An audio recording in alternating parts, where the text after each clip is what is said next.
Halo saudara-saudara, jumpa lagi dalam renungan hari ini. Dan hari ini renungan diambil dari Injil Matius pasal 20 ayat 17 sampai ayat 28. Kisah Injil ini adalah seputar tentang permintaan ibu dari anak-anak Zebedeus yang menghendaki anak-anak mereka duduk di sebelah kanan dan duduk di sebelah kiri Tuhan.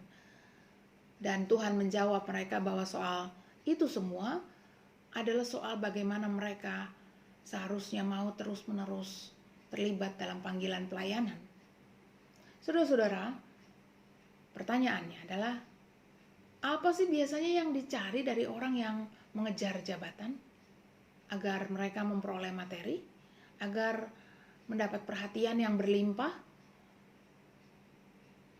Nah, pertanyaannya adalah, apakah itu semua lalu memberikan kepuasan pada seseorang?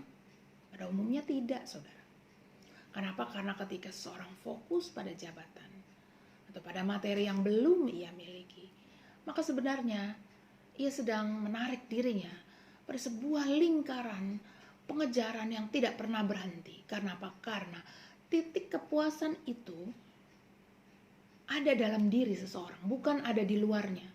Sehingga pengejaran pada sesuatu yang di luar itu tidaklah pernah akan membuat atau tidak akan membuat mereka sampai pada titik kepuasan. Sepanjang hidupnya, seseorang akan terus-menerus mengejar kepuasan dalam dirinya. Nah, saudara-saudara yang dikasihi oleh Tuhan Yesus Kristus, itu seperti yang diajukan oleh ibu dari anak-anak Zebedeus itu. Ketika mereka menginginkan jabatan. Dan apakah permintaan itu adalah permintaan yang menunjukkan bahwa mereka setia kepada Tuhan Yesus? Kelihatannya tidak, saudara-saudara. Atau jika ya, maka mereka salah persepsi. Mengapa? Karena menjadi setia kepada Tuhan Yesus berarti berada bukan pada pengejaran kedudukan, tetapi ini adalah soal orang yang membuat atau cenderung untuk membuat orang yang ingin dilayani. Karena jika demikian nantinya bukannya sikap hormat atau respect yang muncul dari orang yang ingin dilayani, tetapi malah kejam dan tak berperasaan. Nah, saudara-saudaraku, alih-alih mendapat jawaban dari pertanyaan nafsu mereka itu, malah Tuhan Yesus memberi jawaban kepada mereka tentang arti yang sesungguhnya dari menjadi orang yang penting bagi Tuhan Yesus. Yaitu apa? Yaitu menjadi seorang pelayan bagi sesamanya. Saudara-saudaraku, Tuhan Yesus sendiri adalah seorang pemimpin yang melayani. Itulah alasan utamanya. Itulah yang mendasarinya. Tuhan Yesus hadir di dalam dunia ini bukan untuk mengejar kedudukan, materi dan kekuasaan, tetapi ia hadir di dalam dunia ini untuk melayani setiap orang yang mau menerima kemurahan Allah dalam hidupnya.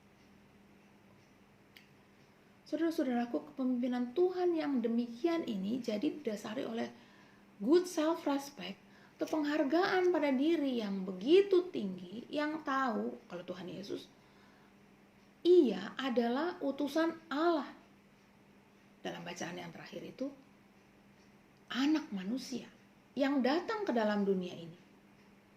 Ia tidak datang untuk mencari hormat, kekuasaan, dan lain-lain, karena merasa diri belum cukup, belum puas, belum mendapat ini, belum mendapat itu.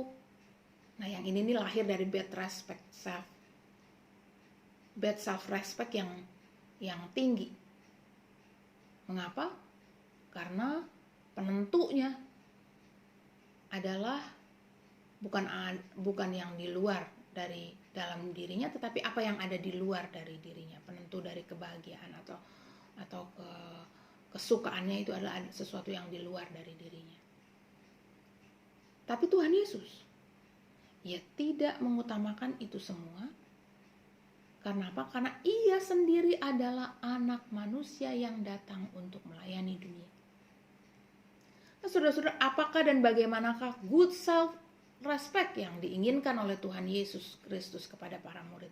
Apakah yang diinginkan Tuhan Yesus yang berhubungan dengan penghargaan pada diri sendiri yang dialami oleh para murid? Yakni ketika ia mengajarkan agar para murid tidak fokus pada dirinya sendiri. Dengan apa? Dengan mencari jabatan atau penghargaan untuk diri sendiri. Karena apa? Karena saudara-saudaraku, sebagai murid, mereka juga adalah utusan Allah. Mereka juga minum cawan ini.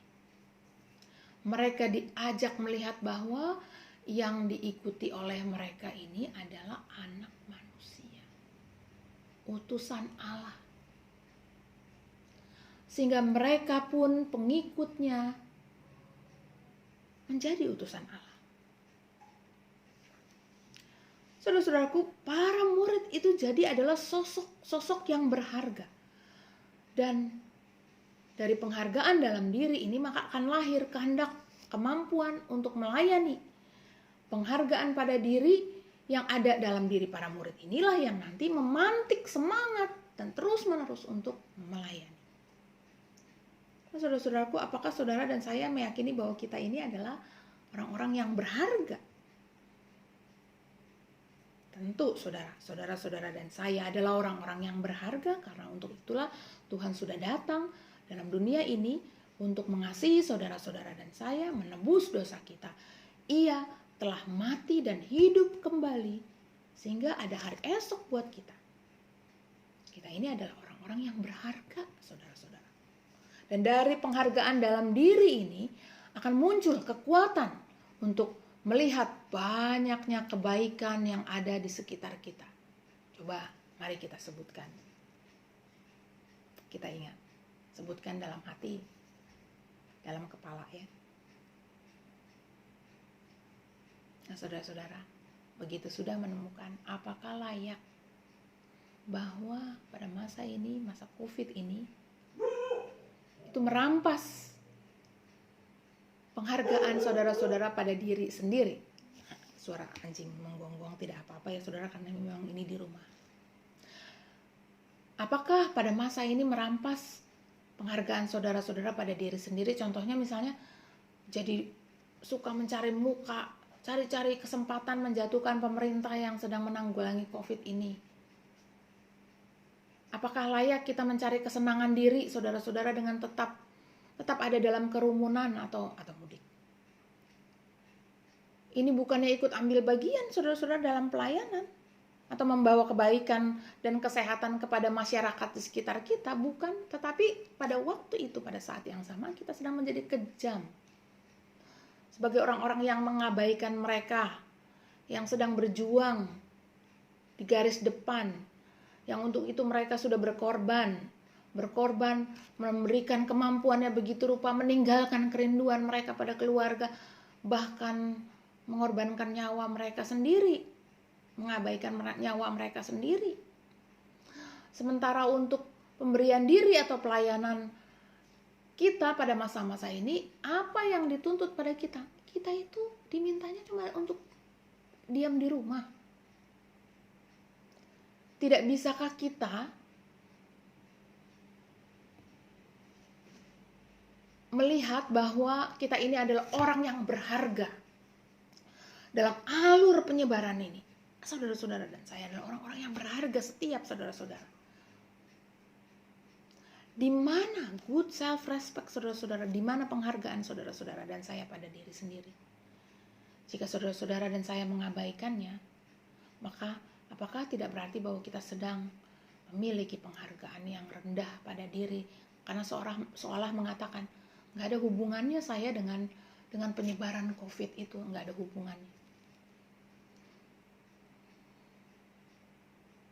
Saudara-saudara, kita bisa dan kita mampu ikut serta dalam upaya melayani di masa ini. Karena saudara dan saya adalah sosok berharga. Pertama-tama karena saudara berharga dan di matanya. Kita bersyukur menemukan kebaikan-kebaikan Tuhan dalam hidup kita? Coba sebut. Dan kiranya rasa syukur itu, rasa syukur karena kebaikan Tuhan itu menjadi pendorong buat saya dan saudara-saudara juga untuk tetap ambil bagian dalam pelayanan pada masa ini. Nah, kita ini sedang memandang bahwa soal duduk di sebelah kanan atau di sebelah kiri Tuhan Yesus, duduk di sisi Tuhan Yesus itu bukanlah sesuatu yang harus dikejar, namun itu adalah panggilan untuk melayaninya dimanapun kita berada. Renungkanlah bahwa sebenarnya kita itu selalu ada di sisinya, duduk di sebelah sisinya Tuhan Yesus, kanan atau kiri Tuhan Yesus. Renungkanlah, berapa banyak hal yang membuat saudara-saudara dan saya sebenarnya ketika duduk di sisinya itu, kita bersyukur karena menemukan, melihat betapa banyaknya kebaikan Tuhan. Nah, lalu teruslah menghargai diri kita, karena saudara-saudara dan saya pada masa ini akan mengambil bagian pelayanan kita sesuai dengan masa ini. Tuhan menolong Bapak Ibu, saudara-saudara dan saya. Amin.